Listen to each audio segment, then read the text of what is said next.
Good afternoon.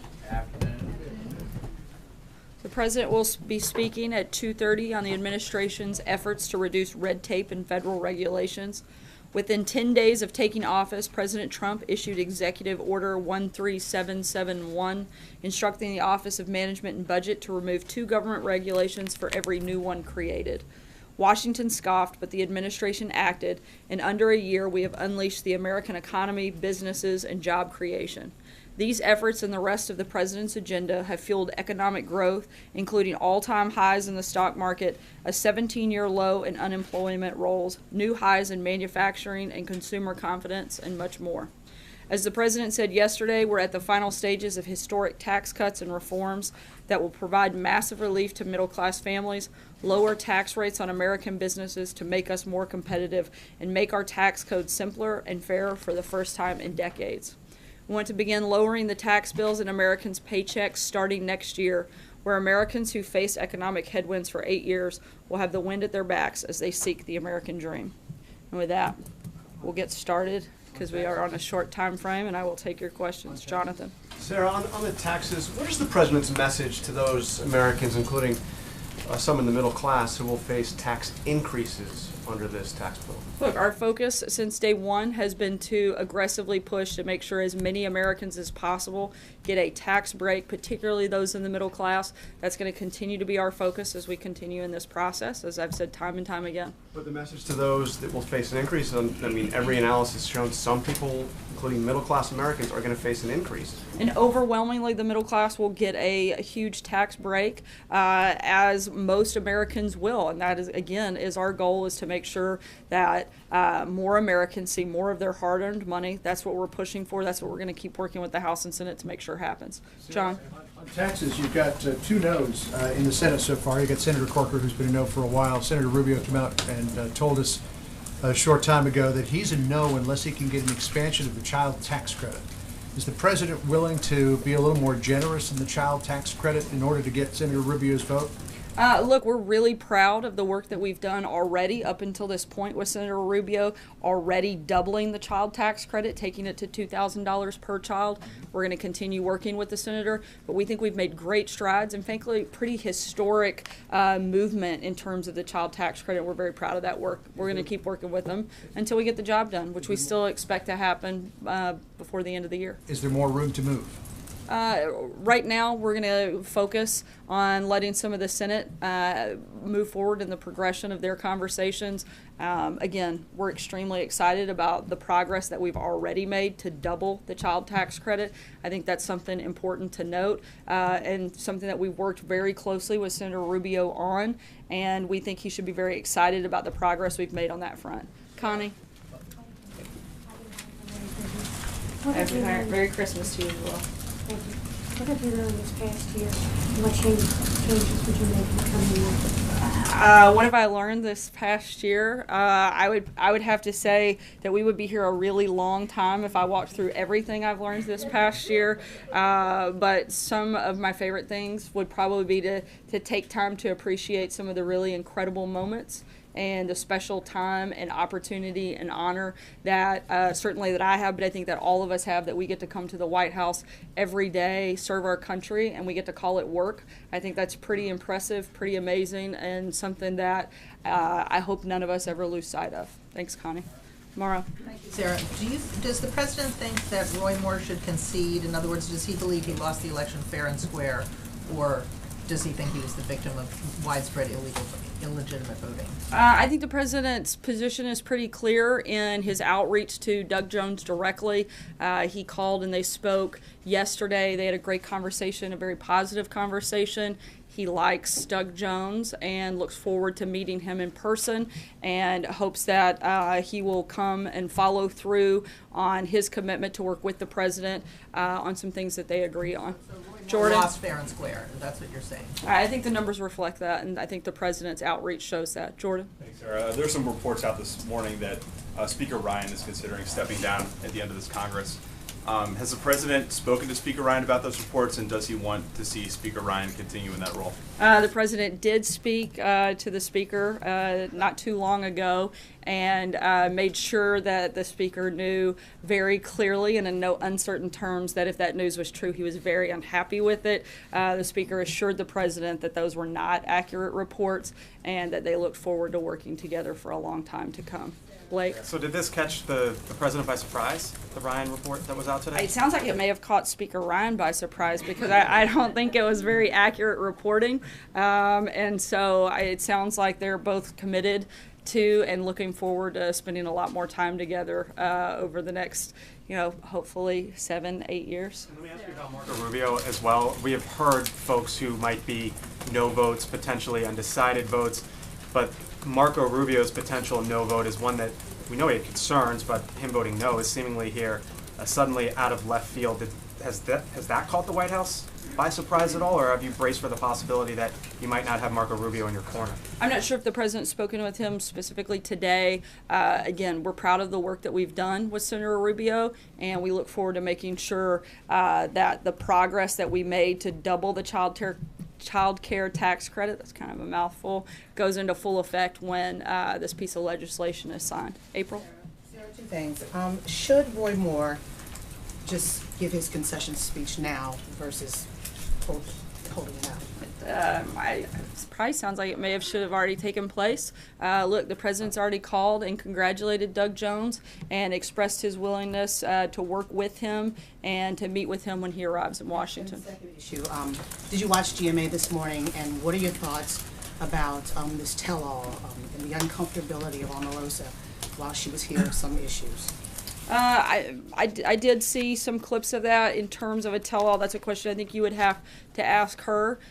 She resigned from her position yesterday.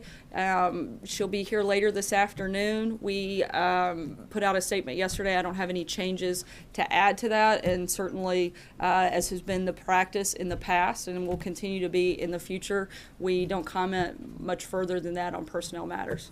Chip? Sarah, why is, if she's resigned and she is going to, to if she's resigned, but you said she will stay on, Omarosa will stay on through January 20th, why are the taxpayers continuing to pay her salary for another month if she's no longer here at the White House? As I just said, I'm not going to weigh in any further, as we often do, and as the practice. We're not going to get deeper into personnel matters. We've put out a statement.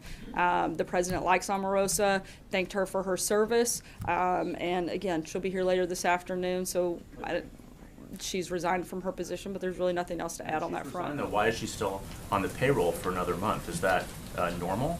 Look, there's a lot of different protocols that take place in the government. That's part of the process. If you want to reach out to HR, they might be able to walk you through that in a more detailed way. Certainly not that I'm privy to. Thankfully, I haven't been through the process myself, so I can't speak to it from firsthand. On a separate matter, on the tax plan, if I could just ask, would the president ask the House and Senate to stay here in Washington and finish this bill, even if it means bleeding into the Christmas holiday? We're pretty confident that we're going to get there before then, but this is something that I think that both the House, the Senate, and the President are all committed to seeing happen, and we're very hopeful that it will take place at the first of next week. Jeff? Sarah, does the President have any thoughts about the Disney deal to buy 21st Century Fox? I know that the president spoke with Rupert Murdoch earlier today, congratulated him on the deal, and thinks that, to use one of the president's favorite words, that this could be a great thing for jobs, and certainly looks forward to and hoping to see a lot more of those created. What does the Matthew? President think about the FTC decision on net neutrality? There are a lot of Americans, polls show, who are very opposed to that change.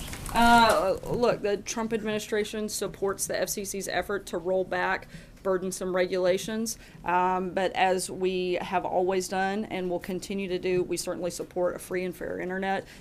Anything beyond that, I'd refer you to the FCC. Matthew? Getting back to that Alabama result, has what happened down there changed the president's relationship at all with Steve Bannon, given his big support for Moore? And has it changed the president's thoughts on Mr. Bannon's opposition to other incumbent Republican senators? That's a question you'd have to ask Mr. Bannon. I'm certainly not going to speak for him. His relationship. I know that was the second part of the question you asked about whether or not he would support more candidates, and I can't answer that. In terms of their relationship, I haven't spoken with the president directly about the nature of that relationship and whether that has altered it. Francesca. Thank you, sir. I know that you said that you can't go much further on this personnel matter, but I do want to try to separate out some of the things that we're hearing here and just be crystal clear. So you're saying that Omarosa Manigault was not fired on Tuesday evening, that she didn't get belligerent in her conversation with General Kelly, she wasn't yelling at him, she wasn't cursing at him, and she wasn't escorted off the property. Secret Service said not by them, but she wasn't escorted off the property by someone or some entity other than Secret Service that evening. Look, as I said, Omarosa resigned from her position. I'm not going to go into a detailed process any further than that. We've put out a statement as is standard practice. We're not going to get into the weeds of a personnel decision here at the White House. Access to the White House complex? An interview with Sat News this morning, Kellyanne Conway said she and other administration officials have been urging Congress to appropriate additional funding for the opioid epidemic. The president declared a public health emergency earlier this fall, but that fund only has $57,000 in it. Economists have predicted that it'll cost upwards of $190 billion over a decade to treat the crisis. Can you tell us how much money that the White House will be urging Congress to appropriate? And what do you have to say to critics who believe that the president hasn't dedicated enough resources to combating the epidemic this year? Look, one of the reasons that the president has put one of his top people here at the White House, Kellyanne Conway, on this is because he sees this as a priority. He sees it as a major concern, not just for the White House, but certainly for America. There's a number of stories, as you just said. The amount of money that it will take to combat this crisis is huge. We're going to continue looking at the best ways to do that. We're working an interagency process to see what that number looks like. That hasn't been finalized, but we're going to continue looking at every way possible. I don't right now. That's Is it still around part $45 of billion that was a part of the Republican health care plan? Look, that's, I think, a start, but to fully address this, we want to make sure that we get it right and make sure that we really address this head on.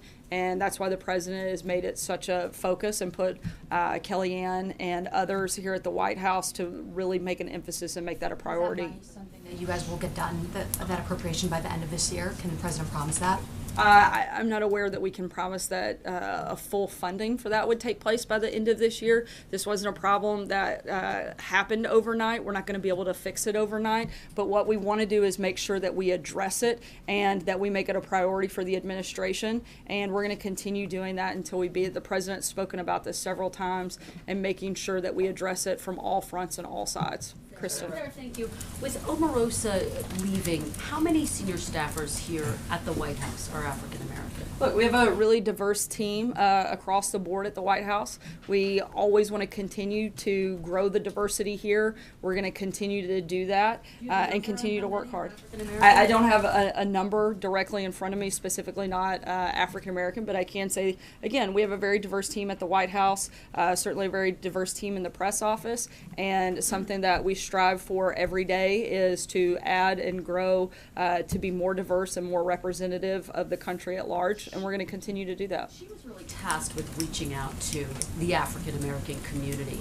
Who have you identified who is going to take that role, and how critical is it to this president, to this administration, to make sure that that role is in fact filled? Yeah, I think there are a number of people that will be part of that process and have been part of that process that will continue to be. This wasn't something that was a singular effort by any one individual. You have a member on the cabinet, Ben Carson, I know has been engaged and talked with the president on this issue, but it's not just within the White House. The president met with Senator Tim Scott. I know he wants to continue those conversations as well to look at the best ways to do that and to do outreach to that community. And just to follow up on one of April's questions, what Omarosa said today was, I've seen things that have made me uncomfortable, that have upset me, that have affected me deeply and emotionally, that has affected my community and my people.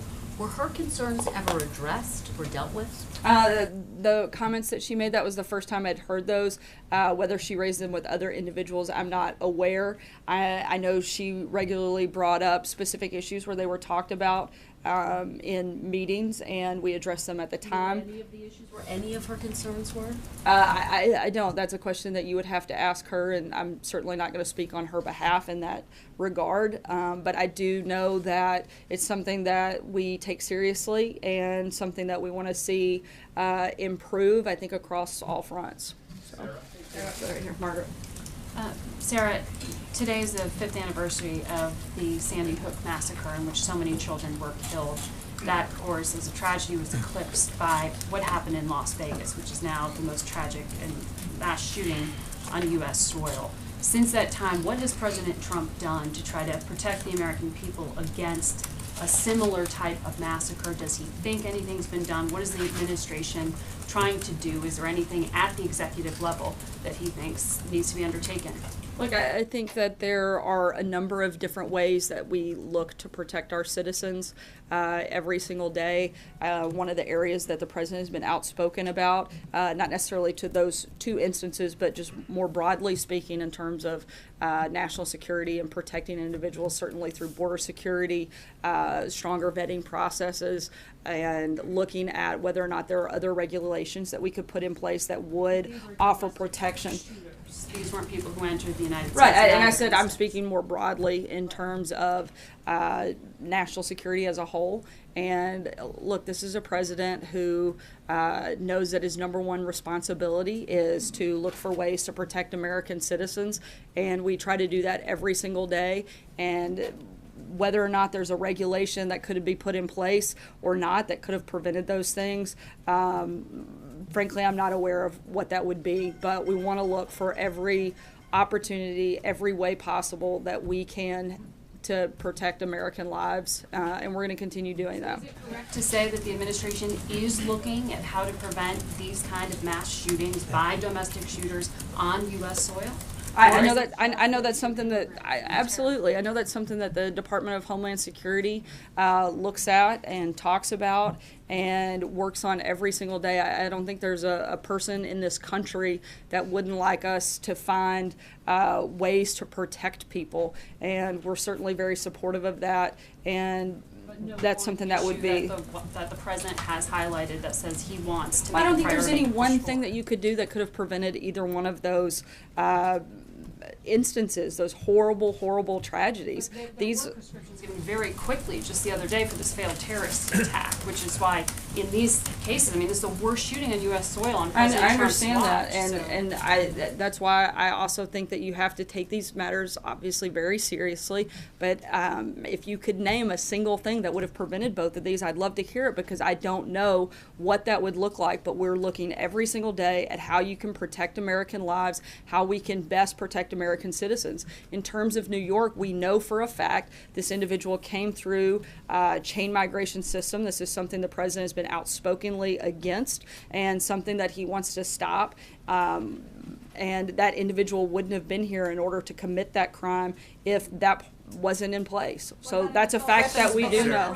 The assault weapons ban, any kind of regulation, any kind of mental health concerns. The president has specifically mentioned that as a possibility. I know that they're looking at some of the mental health issues. It's something the president has raised before, but in terms of a specific policy that we're moving forward with that would have prevented that, I'm not aware of what that would be yet. Trey? Thanks, Sarah. Has the president expressed any concerns regarding the FCC's decision today to roll back these Obama-era regulations on net neutrality? And then moving forward, are there any assurances that the White House can offer to the American people who are concerned that the decision and vote today will lead to a less free internet? As I said a few minutes ago, the administration supports the FCC's efforts, and at the same time, the White House certainly has and always will support a free and fair internet. We'll take one last question for the day. Brian. I'm going to ask a question about taxes. The Federal Reserve yesterday said that the tax bill would provide a modest lift to the economy. That's in stark contrast to words that the president has used, like rocket fuel to the economy. What is the data the president's basing his rosier picture of the impact on the economy of the tax bill versus the experts at the Federal Reserve? Look, there are several individuals I would point you to. Kevin Hassett, who has spoken in this room and on a number of networks that I see represented here, that has repeatedly stated that a lot of the statistics, a lot of the data shows that this will be a huge boost to the economy. It will bring companies back. It will grow our jobs, push the stock market higher. I think that those are all places I would point back to, and certainly I think there's great support that we have seen just based on the idea that this passes, that you're seeing the stock market increase, and I think a lot of that is tied to that. So, Said the word modest was used. I haven't asked him about that. I think upset's maybe not the right word. He might think that the other opinions that have been offered are a little more accurate. So The Treasury analysis used the president, two hold on things just a on second, it. because I know that the call time is here momentarily, and the president will be speaking here in a few minutes. Just want to say thanks. Have a good week. And April, I'm looking forward to having some pie with you here momentarily. Thanks, guys.